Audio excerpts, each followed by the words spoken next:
이 시간 자리에서 일어나셔서 하나님의 말씀을 함께 보시겠습니다.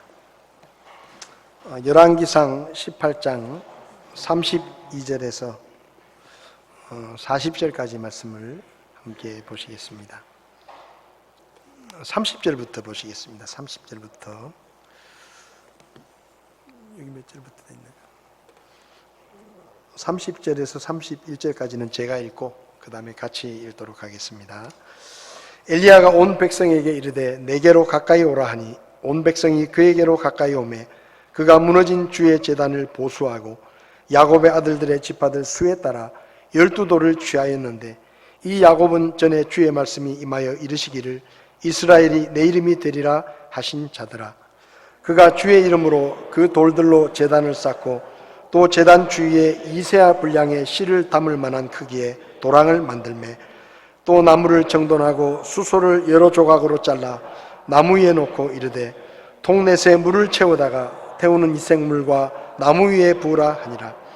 또 그가 이르되 두 번째 그리하라 하니 그들이 두 번째 그리하고 또 그가 이르되 세 번째 그리하라 하니 그들이 세 번째 그리하매 물이 제단 주위에 돌아가며 흐르더라. 그가 도랑에도 물을 가득 채웠더라. 저녁 희생물을 드릴 때 대언자 엘리야가 가까이 가서 이르되 주 곧 아브라함과 이삭과 이스라엘의 하나님이여, 주께서 이스라엘 안에서 하나님이신 것과 내가 주의 종인 것과 내가 주의 말씀대로 이 모든 일을 행한 것을 저들이 이날 알게 하소서. 오 주여, 내 말을 들으소서. 내 말을 들으사 주께서 주 하나님이신 것과 또 주께서 그들의 마음을 다시 돌이키신 것을 이 백성이 알게 하소서하며 이에 주의 불이 내려와서 태우는 이 생물과 나무와 돌들과 흙을 태우고 또 도랑의 물을 핥음으로 온 백성이 그것을 보고는 얼굴을 대고 엎드려 이르되 주 그분은 하나님이시로다, 주 그분은 하나님이시로다 하니라. 엘리야가 그들에게 이르되 바알의 대언자들을 붙잡아 그들 중 한 명도 도망치 못하게 하라. 엘리야가 그들을 기손 시내로 데리고 내려가 거기서 그들을 죽이니라. 아멘. 잠시 기도하겠습니다. 살아계신 하나님 아버지, 하나님께서 우리에게 말씀하시고 주의 말씀을 따라 살아갈 수 있도록 믿음을 허락해 주심을 감사합니다. 오늘도 주의 말씀을 함께 나눌 때 하나님께서 우리에게 친히 말씀하시고 우리가 살아계신 하나님의 음성을 듣게 하시고 그 말씀에 따라 순종할 수 있도록 저희를 가르쳐 주시옵소서. 부족한 종을 붙들어 주시고 주님 뜻대로 써 주시옵소서. 예수님의 이름으로 기도했습니다. 아멘. 자리에 앉으시겠습니다.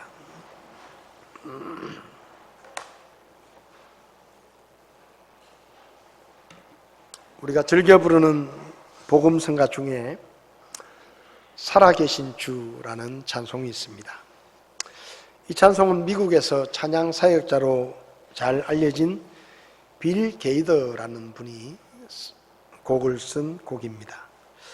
가사는 그분의 아내인 글로리아라는 자매가 가사를 썼습니다.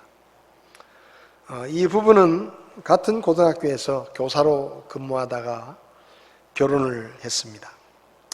원래 이 빌 게이더는 음악을 굉장히 좋아해가지고 고등학생 시절부터 밴드를 구성해가지고 찬양 사역을 했습니다.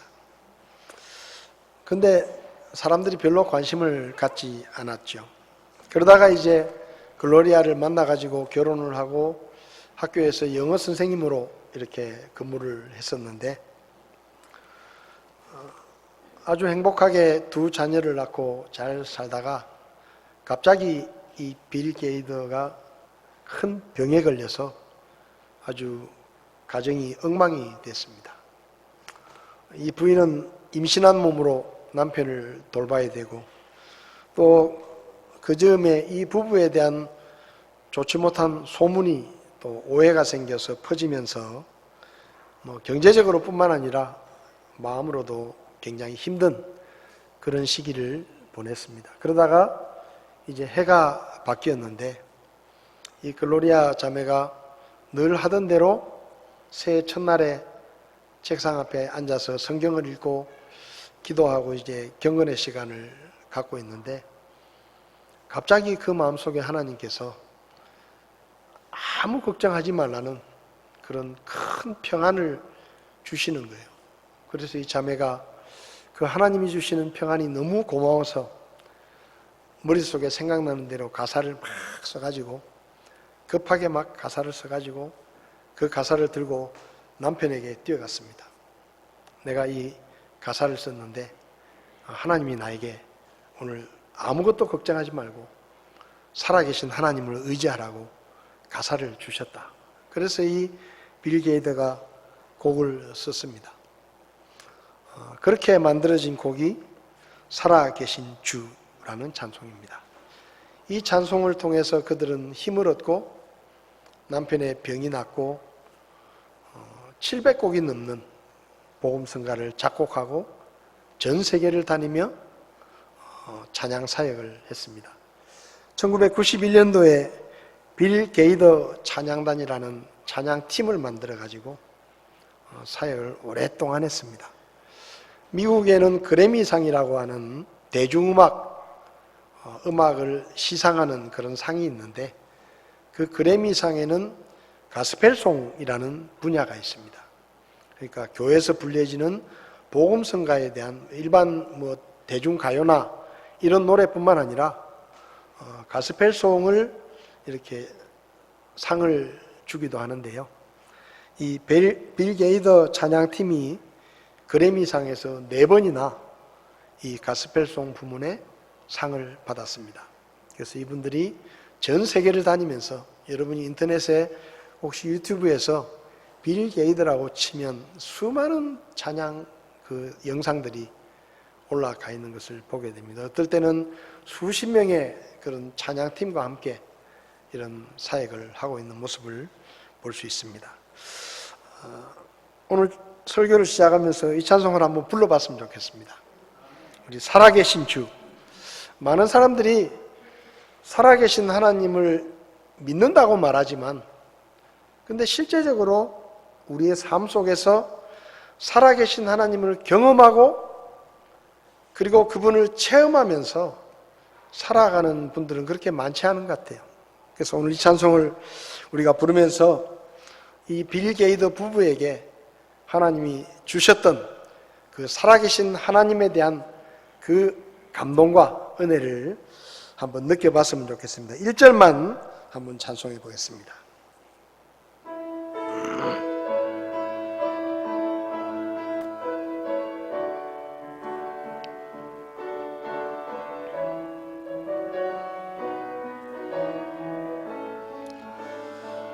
주 하나님 독생자 예수 날 위하여 오시었네. 내 모든 죄 다 사시고 죽음에서 부활하신 나의 구세주,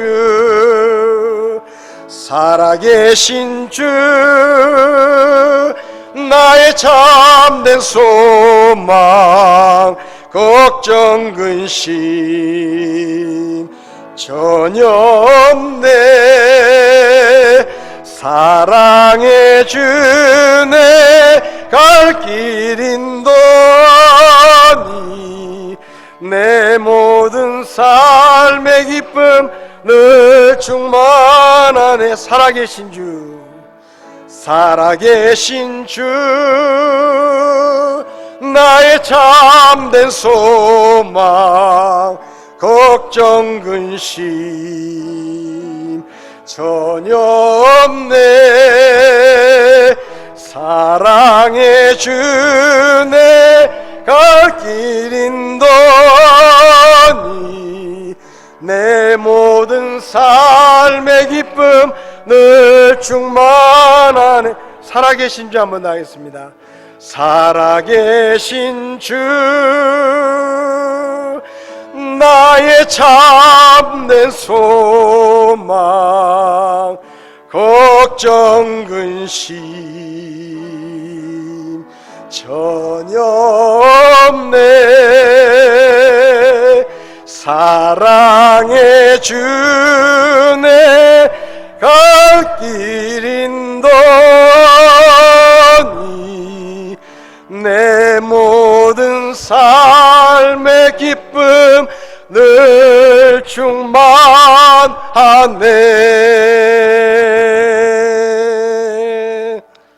아멘. 여러분, 우리가 믿고 섬기는 하나님은 살아계신 하나님이십니다. 죽은 우상이 아닙니다. 근데 살아계신 하나님을 믿는다고 말하고 그렇게 고백하지만은 정말로 살아계신 하나님을 제대로 알지 못하고 하나님을 죽은 우상처럼 섬기고 그래서 무기력하고 무능력하게 그저 세상에 휩쓸려 다니는 그런 성도들이 많이 있는 것을 보게 됩니다. 오늘 본문에 나오는 엘리야는 어쩌면 이스라엘의 분열 왕국 시대에 남왕국 유다와 북왕국 이스라엘의 왕이 39명이 있었는데 그 39명의 왕 중에 가장 악독하고 가장 불신앙을 쫓았던 아합이라는 왕이 있을 때 활동했던 대언자입니다. 이 아합은 그 당시에 정략적으로 페니키아의 시돈이라는 나라의 왕의 딸과 정략 결혼을 하게 됩니다. 근데 그 시돈 왕의 딸인 이세벨은 철저한 바알 숭배자였습니다. 그래서 바알 숭배자를 아내로 맞이하니까 이 이세벨이 바알의 신상을 이스라엘의 왕궁으로 가지고 오고 그리고 그를 쫓아온 몸종들과 함께 왕궁에서 바알을 섬기고 그리고 아합을 충동질해서 그 이스라엘의 수도 사마리아 한가운데 아주 크고 화려한 바알의 신전을 짓습니다. 그리고 아합도 그 이세벨을 따라서 바알을 숭배하게 되고 그리고 유다 전국에 이스라엘 전국에 바알 산당을 지어서 백성들도 바알을 섬기는 그런 시대가 바로 이 아합의 시대였습니다. 열왕기상 19장 10절을 보면 엘리야가 이렇게 말합니다. 그가 이르되 내가 주 만군의 하나님을 위하여 심히 질투하였나이다. 이는 이스라엘 자손이 주의 언약을 버리고 주의 제단들을 헐며 칼로 주의 대언자들을 죽였기 때문이오며 나만 곧 나만 남았거늘 그들이 내 생명을 찾아 제거하려고 하나이다. 그러니까 그전에는 하나님의 제단들이 곳곳에 있었고 수많은 대언자들이 하나님을 섬겼는데 이 아합 시대에 본격적으로 바알 숭배가 시작이 되고 퍼지면서 하나님의 제단들은 다 헐고 그리고 하나님의 대언자들은 잡아서 죽이고 그래서 엘리야가 말하기를 하나님의 대언자들이 다 죽고 저만 남았습니다. 그렇게 말할 정도로 하나님의 대언자들이 몰살을 당했다는 것을 볼 수가 있습니다. 근데 그 시대에 하나님께서 엘리야라는 사람을 부르십니다. 그리고 처음 하신 말씀이 뭔가 하면 아합 왕에게 가서 내 말을 전해라. 내 말이 뭔가 하면 너와 이스라엘이 나를 버렸기 때문에 우상 숭배를 하기 때문에 앞으로 몇 년 동안은 비는 물론 이슬도 내리지 않는 극심한 가뭄이 들게 될 것이다 라는 메시지를 전하라고 하셨습니다. 가장 포악한 왕에게 가장 듣기 싫은 기분 좋지 않은 메시지를 전하라고 하신 것이죠. 근데 엘리야는 아무 말 안 하고 아하방을 찾아가서 그 말을 전합니다. 그리고 3년 반 동안 극심한 가뭄이 있었고, 그 다음에 3년 반의 가뭄이 끝날 때쯤에 오늘 우리가 본문에서 읽은 이 갈멜산의 사건이 일어납니다. 이 사건 이후로도 엘리야는 수많은 어려움 중에도 대언자의 사명을 다 감당하고 엘리사라는 사람을 후계자로 세워놓고 하늘에서 내려오는 불병거를 타고 그냥 죽음을 보지 않고 하늘로 올라갑니다.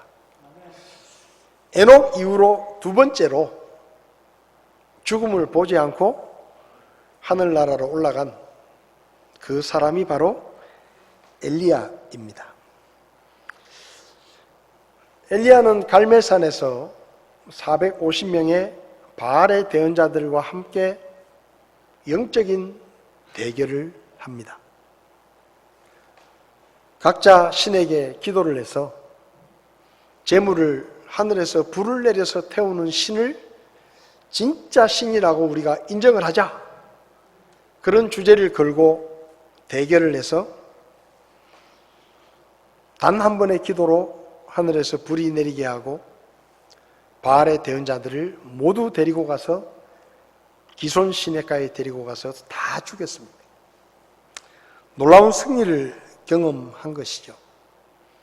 그래서 저는 오늘 이 본문의 말씀을 가지고 살아계신 하나님을 경험하려면이라는 제목으로 우리가 어떻게 하면 살아계신 하나님을 믿을 뿐만 아니라 우리의 삶 속에서 실제적으로 그분을 경험하고 능력 있는 성도의 삶을 살 수 있는가라는 것을 좀 살펴보려고 합니다. 여러분은 하나님이 살아계심을 믿으시죠? 그 살아계신 하나님을 지난 한 주간 동안 얼마나 경험하셨습니까? 살아계신 하나님을 경험하셨나요? 어떤 경험을 하셨습니까? 구체적으로 지난 한 주간 동안 하나님은 정말 살아계시는구나.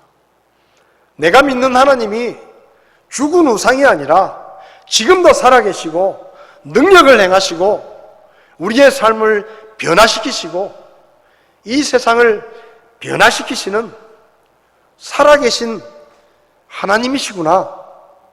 이것을 실제적으로 우리가 경험하며 살고 있는가 하는 것입니다. 오늘 엘리야는 어떻게 그 살아계신 하나님을 경험했을까요? 첫 번째는 살아계신 하나님을 믿는다는 믿음을 드러내야 합니다. 우리가 살아계신 하나님을 경험하기 위해서는 내가 살아계신 하나님을 믿습니다 라고 그 믿음을 드러내야 되는 거예요.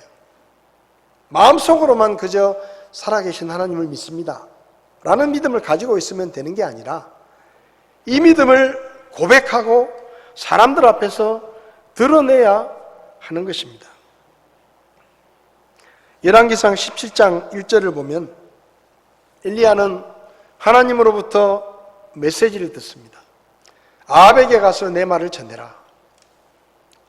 몇 년 동안 이슬도 내리지 않는 극심한 가뭄이 이스라엘 땅을 뒤덮을 것이다.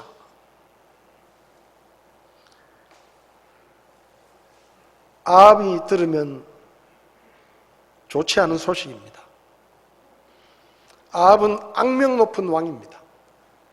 괜히 엘리야가 거기 갔다가 아합에게 말 한 번 잘못하면 그 아합이 무슨 짓을 할지 모릅니다. 어쩌면 아합이 왕이니까 엘리야 하나쯤 죽이는 거야 일도 아닙니다. 그러지 않아도 악독한 왕인데, 소문난 왕인데 그 왕에게 가서 하나님의 말씀을 전해라. 그것도 제일 듣기 싫은 소리. 근데 엘리야가 그냥 가요. 아무 말 안 합니다. 예, 알았습니다. 하나님하고 가요. 그리고 아합에게 가서 하나님의 말씀을 전합니다.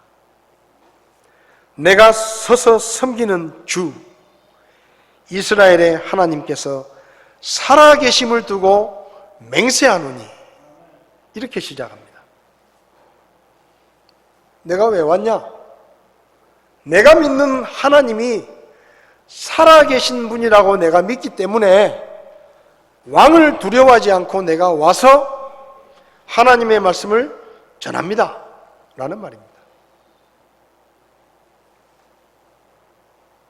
조금도 망설이지 않고 살아계신 하나님을 믿는 믿음을 왕에게 드러낸 것입니다. 그 다음에 오늘 본문을 보면 18장 30절에 엘리야가 온 백성에게 이르되 내게로 가까이 오라 하니 온 백성이 그에게로 가까이 오매 그가 무너진 주의 제단을 보수했다 라고 기록하고 있습니다. 아까 말씀드렸지만 아합 왕시대 때 이스라엘 전역에 있는 하나님의 제단들은 다 헐렸습니다. 그리고 그 갈멜산 위에도 원래는 하나님의 제단이 있었지만 그 하나님의 제단을 부서뜨리고 바알의 제단을 쌓고 바알을 위해 제사를 드렸습니다. 무너진 하나님의 제단은 아무도 관심을 갖지 않았고 누구도 그 제단을 다시 세우려고 하지 않았습니다. 그런데 지금 엘리야는 왕과 모든 백성들이 지켜보는 가운데 무너진 하나님의 제단을 다시 세웁니다. 아무도 하나님께 예배를 드리지 않던 그 자리에서 하나님께 예배를 드리겠다고 무너진 제단을 다시 쌓고 있는 거죠. 백성들에게 가까이 오라고 말합니다. 모든 백성들이 지켜보고 있는데 거기 있는 왕과 바알의 제사장들과 모든 백성들은 다 바알을 섬기고 있는 그런 상황에서 백성들을 가까이 오게 하고 혼자서 무너진 하나님의 제단을 다시 쌓습니다. 아무도 예배하지 않는 그 자리에서 나는 하나님을 예배하겠다 라고 선포하는 것입니다. 다른 사람이 어떻게 하든지 나는 혼자서라도 하나님의 제단을 다시 쌓고 그분 앞에 예배를 드리겠다라는 믿음을 보인 것입니다. 여호수아 24장을 보면 여호수아가 임종을 앞두고 이스라엘 백성들에게 이렇게 말합니다. 너희들이 선택을 분명하게 해라. 하나님을 섬기려면 모든 우상을 다 버리고 하나님만 섬기든지 하나님을 섬기는 게 마음에 안 들면 다른 신을 섬기든지 선택을 확실히 해라. 이것도 아니고 저것도 아니고 양다리를 걸치고 이랬다 저랬다 하지 말고 하나님을 섬기려면 우상을 다 버리고 하나님만 섬기든지 다른 신을 섬기려면 하나님을 버리고 그 신만 섬기든지 분명하게 선택을 해라. 그러면서 이렇게 말하죠. 나와 내 집으로 말하건대 우리는 주를 섬기겠다. 너희들이 어떻게 하든지 다른 사람들이 어떻게 하든지 나는 그리고 내 집은 하나님을 섬기겠다 라고 선언을 합니다. 여러분, 우리가 하나님을 섬길 때 이 선언이 필요합니다. 다른 사람들은 어떻게 하든지 나는 내 집은 하나님을 섬기겠다 라는 이 믿음의 선언이 우리에게 필요한 것이죠. 우리가 하나님 앞에 드리는 예배는 우리가 살아계신 하나님을 믿고 섬기기로 선택했다고 하는 이 선택의 증거입니다. 딴 사람이 어떻게 하든지 우리는 아무도 예배하지 않는 그 자리에서 혼자서라도 하나님께 예배를 드리겠다. 그것이 우리의 믿음의 증거예요. 코로나 시대 하나님께 드려지는 예배의 제단이 무너져 내리고 있습니다. 전쟁 때도 교회당 문을 닫지 않았는데 코로나 때문에 정부의 사회적 거리두기 명령에 따라 역사상 처음으로 예배당 문을 걸어 잠그고 비대면 예배라는 새로운 형식의 예배가 시작되었습니다. 한동안 비대면 영상 예배를 드렸습니다. 그런데요, 코로나 상황이 나아지고 이제 얼마든지 교회 와서 예배를 드릴 수 있는데도 아직도 집에서 온라인 예배를 드리고 있는 그런 분들이 적지 않습니다. 우리 교회뿐만 아니라 많은 교회들에서 지금도 그냥 집에서 영상 예배를 드리고 있는 분들이 꽤 많이 있다고 제가 듣고 있습니다. 예배의 제단이 무너진 겁니다. 코로나 때문에 우리가 하나님 앞에 드리던 예배의 제단이 훼손돼 버리고 예배의 제단이 무너지고 있는 것입니다. 우리가 무너진 제단을 다시 쌓고 하나님께 드리는 예배가 회복되지 않으면 우리는 살아계신 하나님을 경험할 수가 없습니다. 엘리야는 무너진 제단을 다시 쌓았습니다. 집에서 영상 예배를 드리시는 분들, 오늘 제가 좀 말씀을 드리고 싶습니다. 이제 교회 나와서 예배를 드리십시오. 교회 와서 예배를 드리십시오.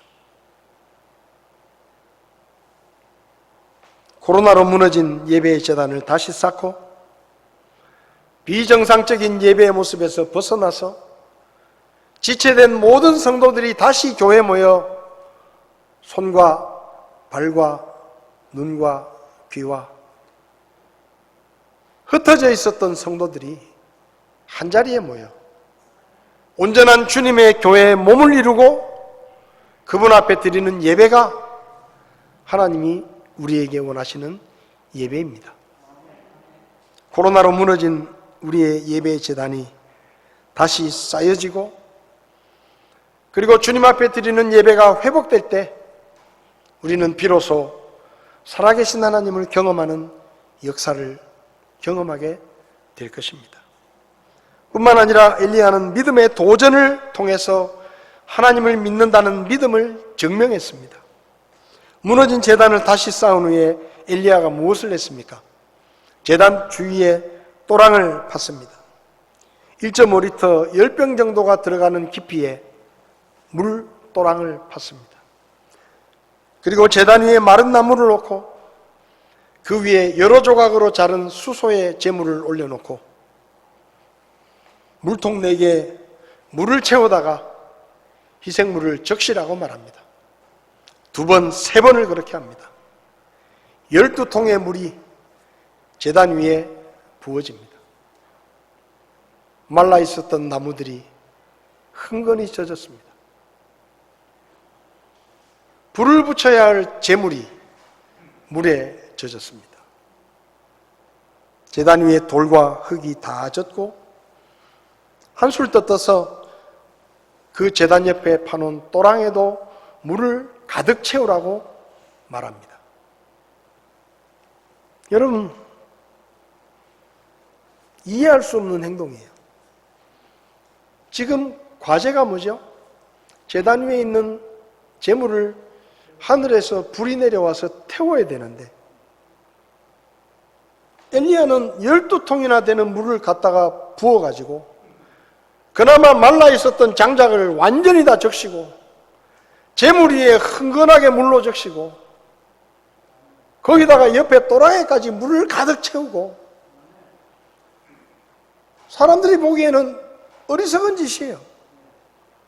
무모한 짓입니다. 근데 엘리야가 왜 그렇게 했을까요? 사람들이 볼 때 그것은 어리석은 짓이고 무모한 행동이었지만 엘리야의 입장에서는 하나님 앞에 그의 믿음을 증명한 것입니다. 믿음의 도전이었습니다. 이렇게 해놓아도 하나님은 살아계신 분이기 때문에 이 제단을 불태우는 것쯤이야 얼마든지 하실 수 있는 분이다. 그 믿음이 그로 하여금 무모해 보이는 도전을 하게 만든 것입니다. 여러분, 우리가 하나님을 믿더라도 우리가 믿음으로 도전하지 않으면 살아계신 하나님의 능력은 경험할 수 없습니다. 그저 우리가 할 수 있는 일, 우리 능력으로 감당할 수 있는 일, 우리가 힘을 좀 모으면 해볼 수 있는 일만 우리가 하려고 하면 하나님의 능력은 필요도 없고 하나님의 능력은 나타나지도 않습니다. 우리 힘으로 할 수 있는 일, 우리가 좀 힘을 모으면 해볼 수 있겠다. 그런 일만 해가지고는 하나님의 능력을 경험할 수 없습니다. 지금 엘리야는 물을 붓습니다. 왜 붓습니까? 백성들이 지금 보고 있잖아요. 바싹 마른 나무를 놓고 그 위에 재물을 올려놓고 혹시 하늘에서 불이 내려와서 재물에 불이 붙으면 백성들이 어쩌다가 우연히 저런 일이 일어날 수도 있지 않겠나 생각할 수도 있는 거예요. 근데 엘리야는 그 생각을 송두리째 뽑아버립니다. 물을 갖다 부어버립니다. 그런 일이 일어날 가능성을 없애버리는 것입니다. 하나님의 능력이 아니고는 일어날 수 없는 일을 기대하면서 그는 물을 붓는 것입니다. 아브라함이 아들 이삭을 번제로 바치라는 하나님의 말씀 앞에서 믿음으로 도전하지 않았다면 그 산 위에서 어린 양을 준비하시는 하나님의 능력을 경험하지 못했을 것입니다. 모세가 시퍼런 홍해를 향해서 하나님의 지팡이를 내밀라는 그 믿음의 도전에 순종하지 않았다면 홍해가 갈라지는 기적은 일어나지 않았을 것입니다. 여호수아와 이스라엘 백성들이 여리고 성과 싸울 때 칼과 창을 쓰지 말고 6일 동안 한 바퀴씩 돌고 마지막 날에는 7바퀴를 돌고 소리를 지르면 저 성이 무너져 내릴 것이다. 하나님의 말씀을 듣고 그렇게 해보기로 믿음의 도전을 하지 않았다면 그들은 무너져 내리는 여리고성을 절대로 보지 못했을 것입니다. 다윗이 블레셋의 거인 장군 골리앗과 싸우겠다고 아무도 싸우려 하지 않는 그 무모한 도전을 믿음으로 시도하지 않았다면 다윗은 골리앗이 눈앞에서 쓰러지는 모습을 보지 못했을 것입니다. 여러분, 살아계신 하나님의 능력은 도전하는 사람만이 경험할 수 있는 것입니다. 할 만한 일, 우리가 할 수 있는 일, 그 이상을 뛰어넘어서 하나님의 능력이 아니면 할 수 없는 일에 도전하지 않으면 하나님의 능력은 경험할 수가 없는 것입니다. 우리가 현재 삶에, 지금의 삶에 안주하고 그저 이렇게 살기를 선택하면 하나님은 우리에게 아무것도 할 일이 없습니다. 우리 힘으로 얼마든지 할 수 있고 우리 지혜로 얼마든지 할 수 있는데 거기에 하나님의 능력이 왜 필요하겠어요? 기도할 일도 없어요. 그런데 우리 힘으로 할 수 없는 일, 크고 위대한 일을 시도하려면 기도가 필요하고 하나님의 능력이 필요한 것입니다. 우리가 혁신교회를 개척하려고 할 때 쉽지 않은 일이었습니다. 우리 교회가 감당하기는 벅찬 일이었습니다. 수도권 지역의 목사님들이 이 목사님 이런 어려운 때 어쩌려고 개척을 하려 하느냐고. 하겠다는데 어떻게 내가? 아니, 정 목사님이 하겠다는데 명색이 담임 목사인 내가 하지 마라 그러겠냐. 하겠다는데 하나님이 하시겠다는데 우린 그냥 결정한 것밖에 없다. 앞으로는 어떻게 될지 아무도 모른다. 하나님 믿고 하는 거다. 여러분, 하나님이 하신 것입니다. 코로나 시대 개척을 했잖아요. 우리 교회에서 3천만 원을 개척 후원을 하고 나머지 2천만 원은 그냥 후원을 하고 3천만 원은 교회 형편이 좀 나아지면 다시 교회 반환을 하십시오. 그러면 우리가 또 그 돈으로 다른 교회를 개척합니다. 근데 코로나 때문에 지금 엉망이잖아요. 근데 1,500만 원을 벌써 갚았어요. 그 교회 통장에 2,500만 원의 현금이 들어 있습니다. 이건 어떻게 설명해요? 네? 이거 어떻게 설명할 수 있겠어요? 하나님이 하시는 거예요. 우리가 그 일을 시도하지 않았다면, 도전하지 않았다면 지금 우리는 아무것도 경험하지 못할 것입니다. 근데 그 교회를 통해서 엊그저께 정 목사님이 와서 저한테 재정보고를 했습니다. 같이 기도했습니다. 살아계신 하나님이 하신 일입니다. 하나님의 교회니까.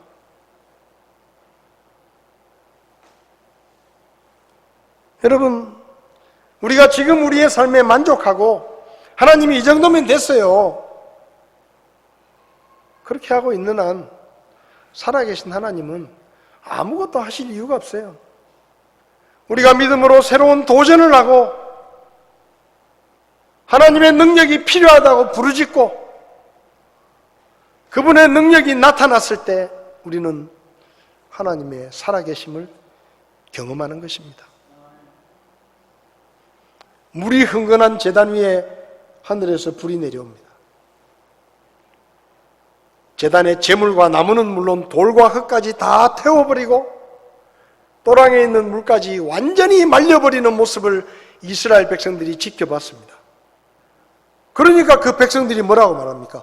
주는 하나님이십니다. 다른 말이 필요가 없는 거예요. 살아계신 하나님의 능력이 확실하게 나타난 것입니다. 믿음의 도전이 우리로 하여금 살아계신 하나님을 경험하게 하는 것입니다. 그리고 우리가 살아계신 하나님을 경험하기 위해서는 살아계신 하나님을 믿는 믿음을 나타내 보일 뿐만 아니라 응답하시는 하나님을 믿고 기도해야 합니다.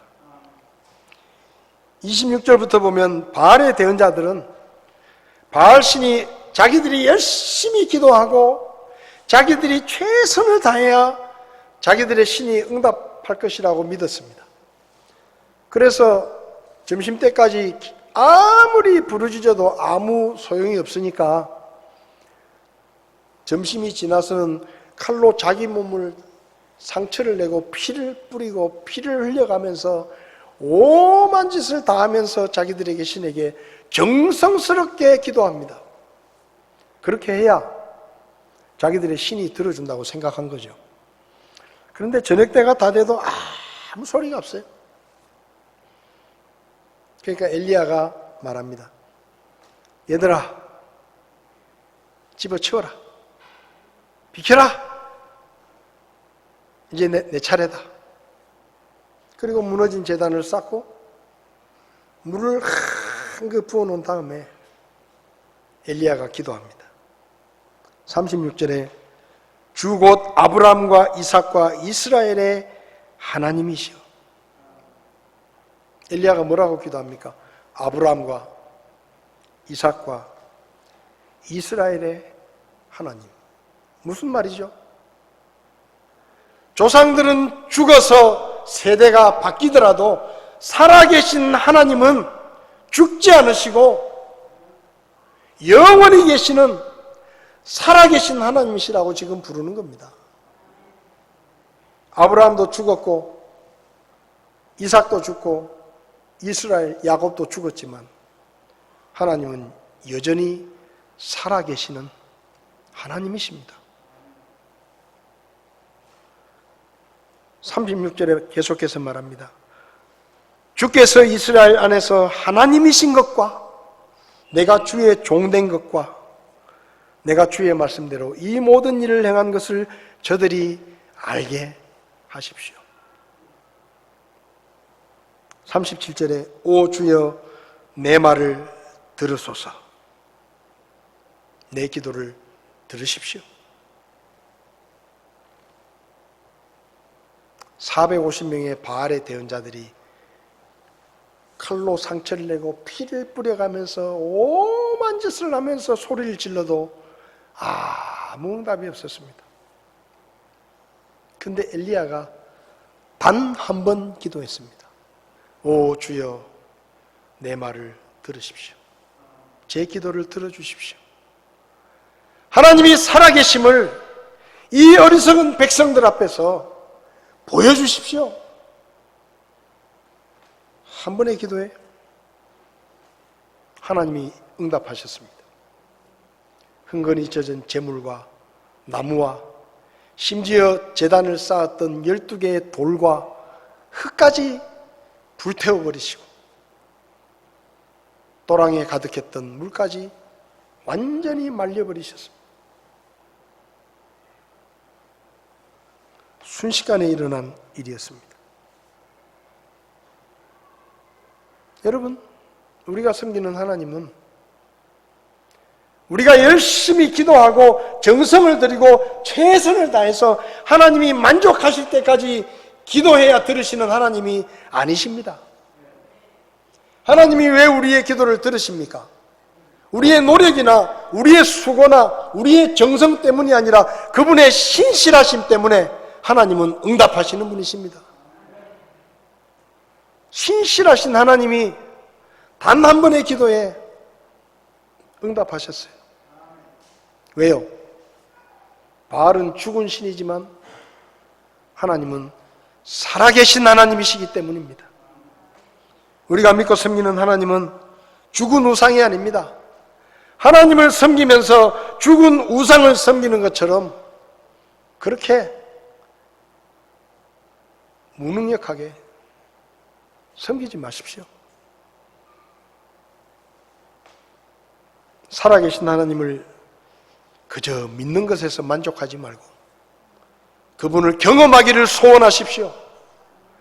살아계신 하나님을 믿는 믿음을 보이고 믿음에 도전을 하고 하나님께 부르짖어서 그분의 능력을 경험하십시오. 그래야 우리의 믿음이 살아나는 것입니다. 능력 있는 성도의 삶을 살게 되는 것입니다. 우리의 신앙이 세상을 변화시키는 능력 있는 믿음이 되는 것입니다. 여러분의 예배의 제단이 무너져 있지는 않습니까? 돌아보시고 혹시 코로나 때문에 우리의 예배의 제단이 훼손되어 있거나 무너져 있다면 다시 그 제단을 쌓으십시오. 그리고 온전한 예배를 회복하시기 바랍니다. 그리고 하나님의 능력이 필요한 일을 시작하십시오. 그저 그런 일이 아니라 크고 위대한 일을 시작하십시오. 하나님의 능력이 없이는 할 수 없는 일을 도전하십시오. 그래야 하나님이 하실 일이 생기잖아요. 그리고 기도하십시오. 살아계신 하나님을 믿고 그분 앞에 기도하십시오. 입을 더 크게 벌리고 더 크고 위대한 일을 계획하고 하나님의 능력을 보여달라고 기도하십시오. 그러면 하나님께서 하늘의 문을 여시고 우리의 삶에 불을 내리시고 그분이 살아계시다는 것을 똑똑히 보여주실 것입니다. 저와 여러분들이 그렇게 엘리야처럼 살아계신 하나님을 경험하며 그분의 능력을 힘입어서 승리할 뿐만 아니라 세상을 변화시키는 능력 있는 성도의 삶을 살 수 있기를 바랍니다. 우리 자리에서 일어나시겠습니다.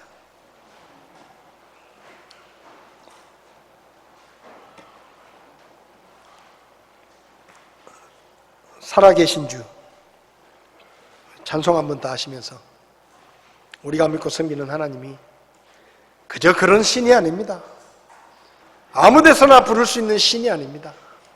살아계시고 전능하시고 오늘도 우리를 향해 그분의 능력을 보이기 원하시는 그 살아계신 하나님을 바라보며 무너진 예배의 제단을 다시 쌓고 더 위대한 일에 도전하고 기도해서 살아계신 하나님을 경험하는 그분의 능력을 체험하는 그런 우리가 되기를 소원하는 마음으로 우리 찬송 한번 부르시겠습니다.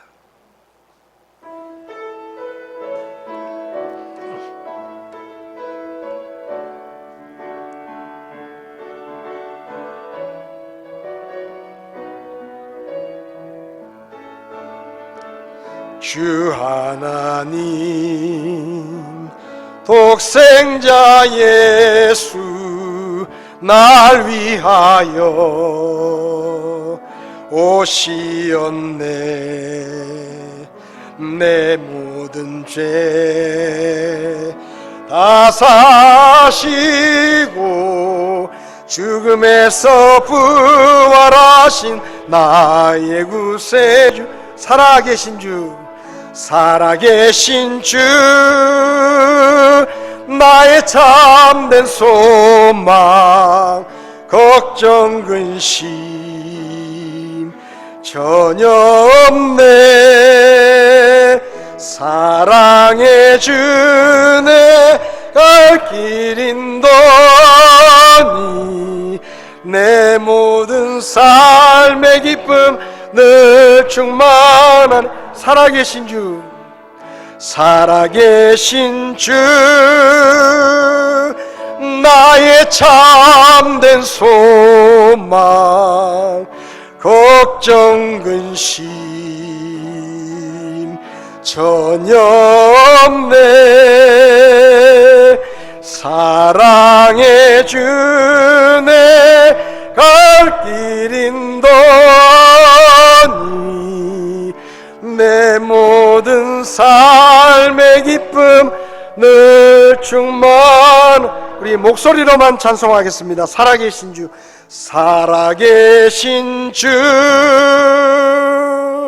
나의 참된 소망 걱정 근심 전혀 없네. 사랑해 주네 갈 길 인도니 내 모든 삶의 기쁨 늘 충만하네. 기도하시겠습니다. 살아계신 하나님 아버지, 살아계시고 전능하신 하나님 아버지, 살아계신 하나님이 우리 하나님이심을 감사합니다. 우리가 죽은 우상을 따르지 않고 헛된 우상에 빠지지 않게 하시고 참으로 살아계신 하나님을 섬기며 주님께서 베푸신 그 은혜를 따라 믿음으로 구원을 얻게 하시고 하나님의 백성으로 하나님의 자녀로 영광스러운 삶을 살게 하시니 하나님 앞에 감사와 찬양을 드립니다. 하나님, 혹시 우리의 예배 재단이 무너져 있지 않습니까? 코로나 시대를 지나며 우리의 믿음이 나약해져 있지 않습니까? 오 하나님, 무너진 주의 재단을 다시 쌓게 하시고 예배자의 자리에서 하나님 앞에 온전한 예배를 드리며 더 큰 일에 도전하며 살아계신 하나님의 응답을 믿고 기도함으로 엘리야가 경험했던 그 갈멜산의 위대한 경험을 우리 모두가 오늘의 삶 가운데서 경험할 수 있도록 도와주시옵소서. 그래서 우리가 능력 있는 성도의 삶으로 세상을 변화시키며 하나님 앞에 쓰임받는 믿음의 삶을 살아갈 수 있도록 저희를 도와주시옵소서. 오늘도 우리와 함께 계시는 살아계신 하나님이신 예수님의 이름으로 기도했습니다. 아멘. 예배를 마치겠습니다.